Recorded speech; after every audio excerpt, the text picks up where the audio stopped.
Hello students. तो बच्चे next जो टॉपिक है वो है कोवलेंट बॉन्ड। इससे पहले हमने इलेक्ट्रो बॉन्ड, इलेक्ट्रोवैलेंट या आयनिक बॉन्ड के बारे में डिस्कस किया था। तो कोवलेंट बॉन्ड क्या होता है? Bond formed by the mutual sharing of electrons.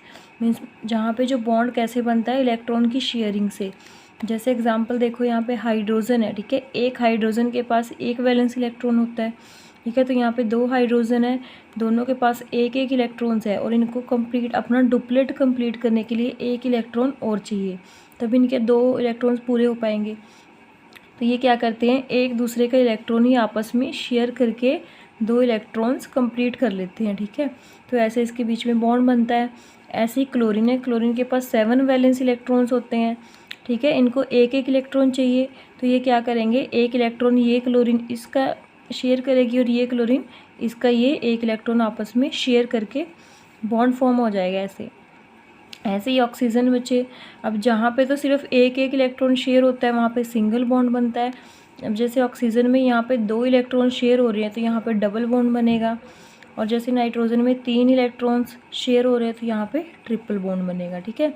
और जो बच्चे बीच में बॉन्ड शेयर होते हैं उनको हम बोलते हैं शेयर्ड पेयर इलेक्ट्रॉन्स, और जो जैसे ये बाहर इलेक्ट्रॉन्स पड़े हैं इनको हम बोलते हैं लोन पेयर, ठीक है। अब इनकी बच्चे लुईस स्ट्रक्चर ड्रॉ करनी सीखनी है। तो लुईस स्ट्रक्चर जो है उसको ड्रॉ करने के लिए सबसे जो फर्स्ट स्टेप है वो है to calculate the total number of valence electron.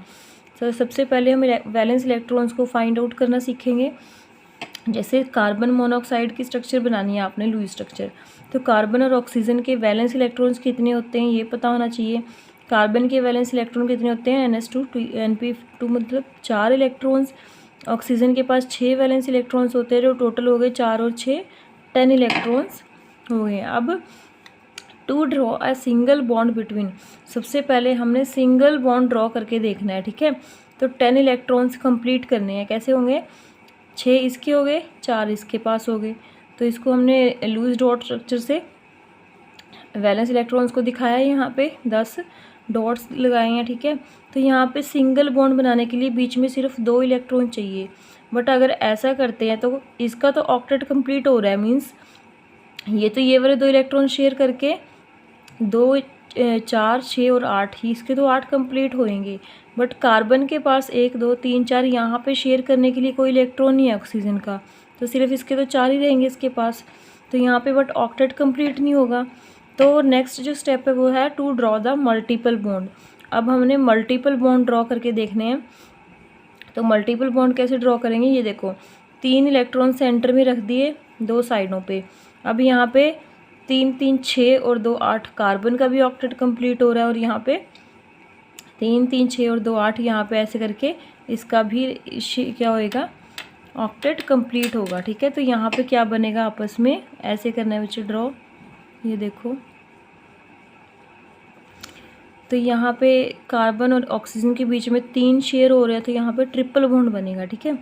ऐसे ही NO2 नेगेटिव अगर स्पीशीज़ देखनी है तो यहाँ पे पहले number of valence electron count करेंगे। नाइट्रोजन के पास 5 होते हैं, एक ऑक्सीजन के पास 6 हैं, बट यहाँ पे 2 ऑक्सीजन है, ठीक है। और एक आएगा नेगेटिव का।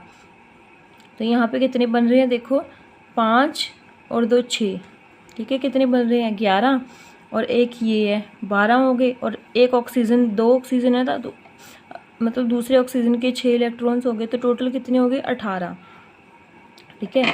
अब इसकी ड्रॉ करनी है। सबसे पहले तो ये 18 वैलेंस इलेक्ट्रॉन से जो है इनको डॉट्स की फॉर्म में लगाना है, ठीक है। जैसे ऑक्सीजन के पास कितने हैं? 6 हैं, ठीक है। तो पहले 1 2 3 4 5 6 लगाएंगे। ऐसे ही इस ऑक्सीजन के पास 6 लगाएंगे। नाइट्रोजन के पास कितने हैं? 5 हैं, 1 2 3 4, तो ठीक है। मतलब इसको टोटल 18 करना है हमने। टोटल 18 कैसे करेंगे? 1 2 3 4 5 6 7 8 9 10 11 12 13 14 15 16 17 18, ठीक है। तो ये टोटल कंप्लीट हो गए हैं। अब यहाँ पे क्या करना है? बॉन्ड्स ड्रॉ करने हैं, और सभी का ऑक्टेट कंप्लीट होना चाहिए। जैसे ऑक्सीजन है, ठीक है। यहाँ पे ऑक्सीजन जो है यहाँ पे 4 यहाँ पे आएंगे और 4 सेंटर में, तो 8 कंप्लीट हो गए इसके। ऐसे ही नाइट्रोजन के पास 2 यहाँ पे हो गए, 2 यहाँ पे हो गए, 4 तो ये हो गए, 2 ये हो गए 6, और 2 ये हो गए 8, ठीक है। ऐसे ही इस ऑक्सीजन के 6 इधर हो गए और दो ये होंगे 8 और एक नेगेटिव चार्ज ऊपर आएगा इसके, ठीक है। तो इस टाइप से हम लुईस स्ट्रक्चर्स जो है वो ड्रॉ करते हैं। अब नेक्स्ट जो टॉपिक है वो है फॉर्मल चार्ज। तो फॉर्मल चार्ज निकालना बच्चे आना चाहिए, आ जाता है पेपरों में। तो फॉर्मल चार्ज निकालेगा फॉर्मूला क्या होता है, valence electrons minus lone pairs minus half of shared pair, ठीक है। जैसे ये स्ट्रक्चर ओजोन की दी है O3 की, ठीक है। अब यहाँ पे स्ट्रक्चर आपको ड्रॉ करनी आनी चाहिए। ऑक्सीजन के बीच में एक तरफ तो डबल बॉन्ड होगा और एक तरफ होगा सिंगल बॉन्ड। तो ये आपने बच्चे देखना है, ये डायग्राम कर चुके हैं। तो यहाँ पे देखो डबल बॉन्ड है, मतलब 2 लोन पेयर्स यहाँ पे पड़े हैं, 4 इसके यहाँ पे पड़े हैं। अब देखो इसमें डबल बॉन्ड और सिंगल बॉन्ड ये तो आपको पता ही है। अब होगा क्या, लोन पेयर कैसे लगाने हैं, जैसे इसके यहाँ पे 4 इलेक्ट्रॉन्स ये हो गए, 2 ये हो गए 6 और 2 ये हो गए, तो यहाँ पे 2 लगेंगे, 6 और 2 8 हो जाएंगे, ठीक है। ऐसे यहाँ पे 4 लगे हुए हैं, 4 लोन पेयर और लगाएंगे। ये ऐसे यहाँ बॉन्ड पेयर में एक बॉन्ड में 2 इलेक्ट्रॉन्स होते हैं, ये आपको पता होना चाहिए। तो 2 यहाँ पे पहले प्रेजेंट है तो कितने लगेंगे और 6 लगेंगे, तो टोटल 8 होंगे। तो अब नंबरिंग देनी है, ये ऑक्सीजन 1, ये ऑक्सीजन 2, ये ऑक्सीजन 3। अब फार्मूला लगा के इसके हमने निकालने हैं। तो सबसे पहले फर्स्ट जो ऑक्सीजन है, ये ऑक्सीजन है, इस पे फॉर्मल चार्ज काउंट करेंगे। तो ऑक्सीजन के पास वैलेंस इलेक्ट्रॉन्स पता है हमें 6 ही होते हैं, ठीक है। तो 6 यहाँ पे लगाएंगे माइनस लोन पेयर्स, कितने लोन पेयर हैं, सिर्फ 2 ही हैं, तो यहाँ पे 2 आएगा, माइनस हाफ फार्मूले में ही है। शेयर्ड पेयर कौन से होते हैं, जिसमें उसने बॉन्ड बना रखे हैं। जैसे इस ऑक्सीजन ने 2 बॉन्ड यहाँ बना रखे हैं, एक यहाँ, तो एक बॉन्ड के पास 2 इलेक्ट्रॉन हो गए, 3 बॉन्ड हो गए तो 6, तो यहाँ पे 6 आएगा, ठीक है। अब यहाँ पे कैलकुलेशन करके +1 चार्ज आएगा फर्स्ट ऑक्सीजन के पास। नेक्स्ट है सेकंड देखते हैं। वैलेंस इलेक्ट्रॉन 6 ही होते हैं ऑक्सीजन के पास, तो यहाँ पे 6 आएगा। लोन पेयर्स कितने हैं, 1 2 3 4, तो यहाँ पे 4 आएगा, माइनस हाफ। शेयर्ड पेयर कितने हैं, 2 ही बॉन्ड है, मतलब 4 इलेक्ट्रॉन्स है, तो यहाँ पे 4 आएगा। तो इसका फॉर्मल चार्ज निकल के आएगा 0। थर्ड कार्बन के पास भी वैलेंस इलेक्ट्रॉन 6 हैं और लोन पेयर्स कितने हैं, 1 2 3 4 5 6 लोन पेयर्स हैं, माइनस हाफ। शेयर्ड पेयर सिर्फ एक ही बॉन्ड है, मतलब 2 इलेक्ट्रॉन्स हैं, तो यहाँ पे आएगा -1। ऐसे बच्चे इस कंपाउंड का आपने कैलकुलेट करके देखना है फॉर्मल चार्ज, ठीक है। नेक्स्ट है करेक्टरिस्टिक्स ऑफ कोवलेंट बॉन्ड या कंपाउंड्स। तो सबसे पहला जो करेक्टरिस्टिक है वो है they exist in solid, liquid और गैसेस। जो कोवलेंट कंपाउंड होते हैं वो तीनों स्टेट्स में एग्जिस्ट कर सकते हैं, सॉलिड में भी, लिक्विड में भी और गैसेस में भी। सेकेंड है they have low melting and boiling point. इनका मेल्टिंग पॉइंट और बॉइलिंग पॉइंट क्या होता है, लो होता है। उसके बाद है soluble in non polar solvents, मतलब जो नॉन पोलर सॉल्वेंट्स होते हैं जिनके ऊपर कोई चार्ज नहीं होता, उनमें ये ईजिली सॉल्यूबल होते हैं, घुल जाते हैं। नॉन कंडक्टर्स ऑफ इलेक्ट्रिसिटी, ये इलेक्ट्रिसिटी को कंडक्ट नहीं करते, नॉन कंडक्टर्स हैं। दे हैव मॉलिक्यूलर रिएक्शंस, मतलब बहुत ही ज़्यादा स्लो रिएक्शंस होते हैं कोवलेंट कंपाउंड जो दिखाते हैं, ठीक है। They are directional in nature, directional का मतलब ये इनकी अलग अलग शेप्स होती है, डायरेक्शनल करैक्टर होता है इनका, ये हम आगे चैप्टर में करेंगे कैसे, ठीक है। नेक्स्ट जो टॉपिक है वो है रेजोनेंस। रेजोनेंस बच्चे हेजनबर्ग जो साइंटिस्ट था, हेजनबर्ग, उसने बताया था इसके बारे में, उसने एक्सप्लेन किया था किस लिए, to explain the characteristics of certain molecules, मतलब कुछ मॉलिक्यूल्स के जो करेक्टरिस्टिक्स हैं उसको डिस्कस करने के लिए रेजोनेंस का जो था वो डिस्कस किया था।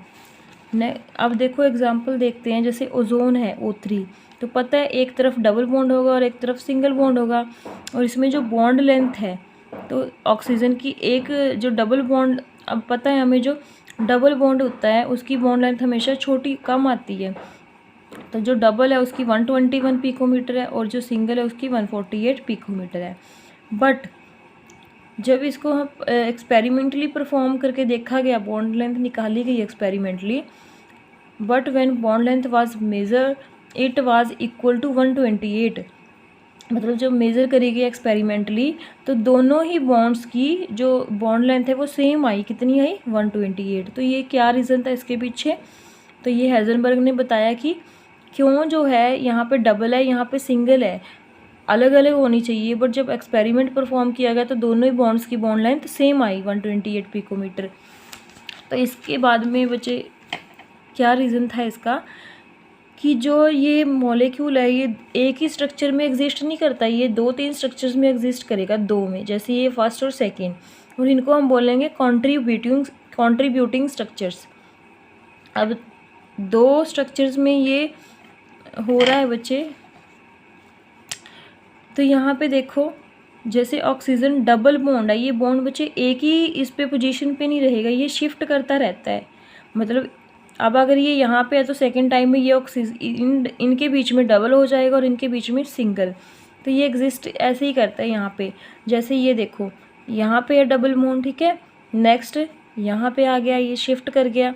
तो इन दोनों स्ट्रक्चर्स को कॉन्ट्रीब्यूटिंग स्ट्रक्चर बोलते हैं। और ये जो थर्ड स्ट्रक्चर है इसकी ऐसे दिखा सकते हैं हम इसको, जो इसको हम बोलेंगे resonance hybrid of each other. मतलब ये दोनों स्ट्रक्चर्स एक दूसरे की रेजोनेंस हाइब्रिड है। अभी यहाँ पे डबल बॉन्ड ऐसे डॉट्स करके दिखाया है, मतलब दोनों ही इस पोजीशंस पे ये एग्जिस्ट कर रहा है डबल बॉन्ड। तो इस वजह से ये दोनों ही बॉन्ड लेंथ है जो दोनों ही बॉन्ड्स की वो कितनी आई है 128 पिकोमीटर। तो इसके पास एक नया कंसेप्ट आया सामने रेजोनेंस का। तो इसको हम रेजोनेंस बोलते हैं जब एक स्ट्रक्चर सिर्फ एक ही फॉर्म में एग्जिस्ट ना करके 2 या 3 कॉन्ट्रीब्यूटिंग स्ट्रक्चर्स की फॉर्म में एग्जिस्ट करती है, उसको हम बोलते हैं रेजोनेंस। तो ये डेफिनेशन बच्चे नेक्स्ट इसकी, when the molecule can not be represented by a single structure, जब हम किसी मॉलिक्यूल को सिर्फ एक ही स्ट्रक्चर में शो नहीं कर सकते, दिखा नहीं सकते, but it's characteristic properties can be described bye 2 और मोर देन 2 स्ट्रक्चर। पर इसकी जो प्रॉपर्टीज़ है वो एक ही स्ट्रक्चर से नहीं पता लगती, वो 2 या 3 2 और मोर देन 2 स्ट्रक्चर से इसकी जो प्रॉपर्टीज़ है वो डिस्क्राइब होती हैं। Then the actual structure is said to be the resonance hybrid. तो एक्चुअल अब जैसे ये 2 हैं, दोनों की प्रॉपर्टीज़ बताए, दोनों ही मॉलिक्यूल्स की जो प्रॉपर्टी है वो इस मॉलिक्यूल की प्रॉपर्टी होगी, ठीक है। तो इसकी जो मेन है, ठीक है, एक्चुअल जो स्ट्रक्चर होगी वो क्या होगी, इन दोनों की रेजोनेंस हाइब्रिड होगी। जैसे ये देखो रेजोनेंस हाइब्रिड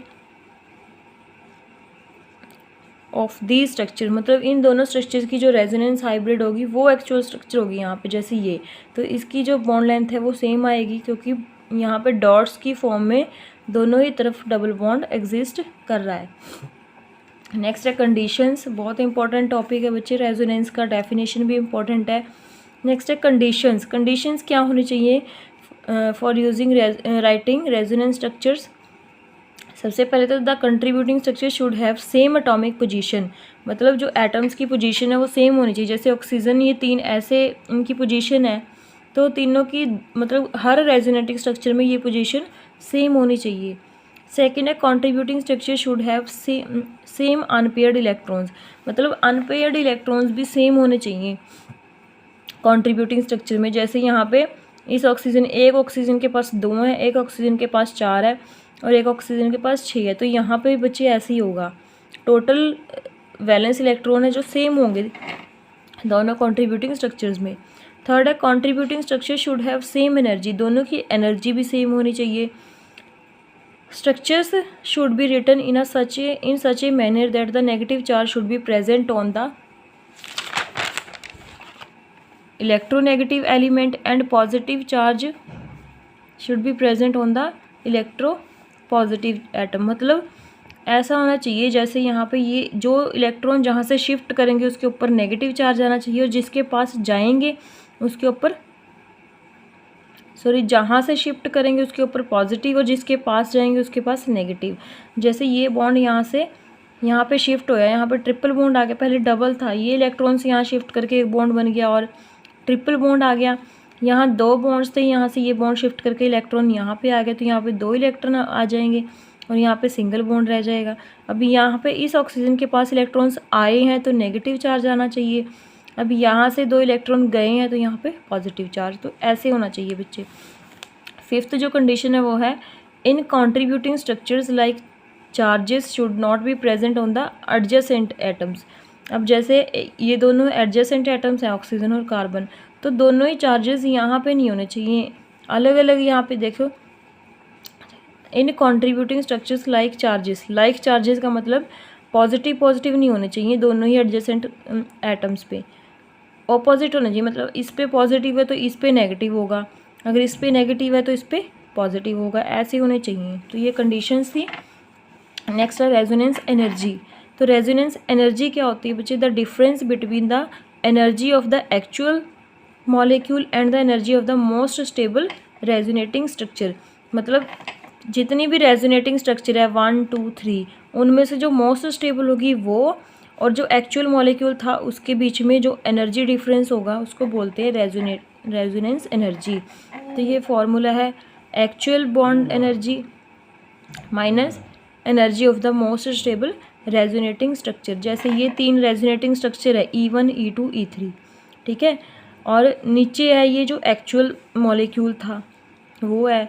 अब बच्चे रेजोनेटिंग स्ट्रक्चर में कौन सी सबसे स्टेबल होगी, जिसकी एनर्जी कम होगी, जो नीचे होगी है ना, तो E3 है जो ये मोस्ट स्टेबल रेजोनेटिंग स्ट्रक्चर है, और नीचे जो एक्चुअल मॉलिक्यूल की थी बॉन्ड एनर्जी वो ये है। तो इन दोनों में जितना डिफरेंस होगा वही होगी रेजोनेंस एनर्जी। अब कैरेक्टरिस्टिक्स क्या है रेजोनेंस के? The contributing structures do not have any real existence. मतलब ये जो हम कर रहे हैं, ये अलग अलग स्ट्रक्चर्स बना रहे हैं, ये रियलिटी नहीं है, ये इमेजिन करके बनाई गई है, ठीक है। The bond length in resonating structure is equal. मतलब रेजोनेटिंग स्ट्रक्चर्स जो होती हैं उनमें बॉन्ड लेंथ इक्वल आती है। क्यों आती है अभी मैं बता के हटी हूँ आपको। The resonant hybrid have lower energy and दस ग्रेटर स्टेबिलिटी। जिस रेजोनेंट हाइब्रिड है जो, उसकी लोएस्ट एनर्जी होगी वो ज़्यादा स्टेबल होगा। जैसे E3 की, इन तीनों में से सबसे कम एनर्जी E3 की है और ये स्टेबल है। उसके बाद greater the resonance greater is the stability of the molecule. जितनी ज़्यादा रेजोनेंस होगी, जितनी ज़्यादा स्ट्रक्चर्स बनेंगी, उतना ही मॉलिक्यूल स्टेबल होगा। मतलब जितनी ज़्यादा ये एनर्जी होगी, जितनी ज़्यादा एनर्जी का डिफरेंस होगा उतनी ही वो स्टेबल होगी, ठीक है। तो ये आज के लिए यही टॉपिक्स करने हैं, इंपॉर्टेंट टॉपिक्स थे। Thank you so much.